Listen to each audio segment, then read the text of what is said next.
So these 84 asanas, which are the fundamental yogasanas, are 84 ways to make the body into a passage.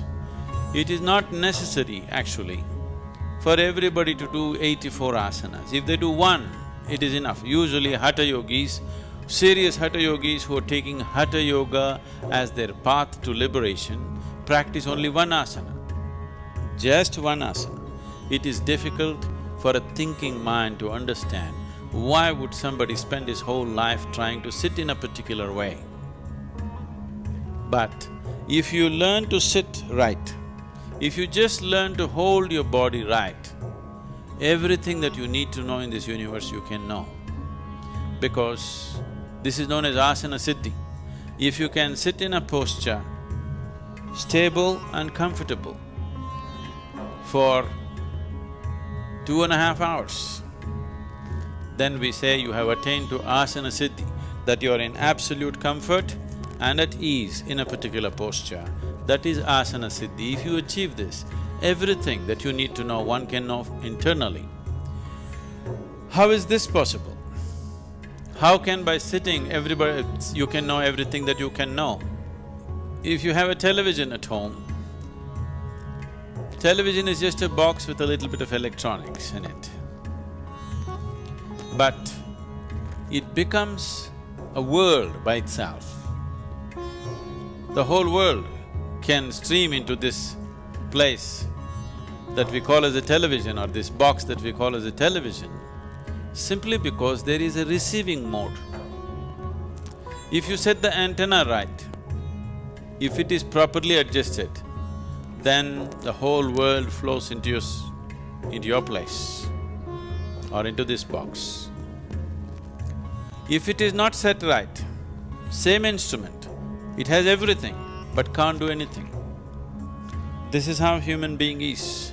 A human being is, an individual human being is who he is only because of what he perceives. Only because of what he or she perceives, an individual human being becomes whoever they are.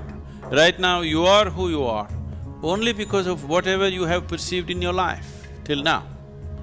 And you will be who you will be only because of what you will perceive in future.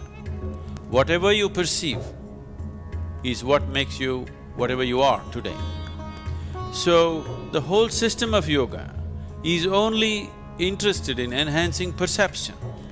So if you hold the posture right, if your alignment is right, and if it matches with the cosmic alignment in some way, 84 alignments, if one gets into these 84 postures or even masters a single posture and approaches the remaining 83 through that, then everything that has happened in the creation till this moment, one can know, because the memory of that is right here within your system.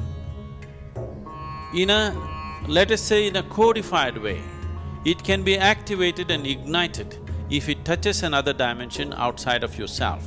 So asanas are powerful means, yogasanas are powerful means to connect. I do not want you to forget what yoga means. Yoga means union. Union means two have become one. Two is just this, there are only two in the existence, you and the rest of the existence. In the rest of the existence, you may identify this one, that one, that one, but essentially there are only two, you and the rest of the existence, because there are only two dimensions of experience within you. You do not know what is up and down in this cosmos. You do not know what is forward and backward in this cosmos. You do not know anything. These are all things that we have made up for convenience. The only experiential reality is, there is something called outward and there is something called inward. So these are the two dimensions of experience, inner and outer. So yoga means to bring a union between these, inner and outer, you and the rest, you and the other. When there is no you and the other, there is just you and you. That is yoga. So asanas are a physical manifestation of approaching this. a physical form of approaching this ultimate union, because physical body is the easiest thing to work with. If you try to do something with your mind, it will play too many tricks. At least with the body, you know whether it's doing it right or not doing it right, whether it's cooperating or not cooperating. A mind, if you push it too hard, it will play all kinds of tricks with you. It will make you believe all kinds of things and dump you the next day. But body is not like that. It is a reliable factor. If you work with it sensibly, the yogasanas will definitely lead to the possibility of ultimate union. In the meantime, by getting into the postures, before all this alignment with the ultimate happens, inner alignment happens, which will naturally achieve a chemistry of healthfulness, joyfulness and blissfulness, and above all, balance. Balance is something that modern societies have ignored and they're paying a huge price for today. Whatever may be your intelligence, whatever may be your competence and education and qualifications, if you do not have the necessary balance, you will not succeed, you will not go very far in your life.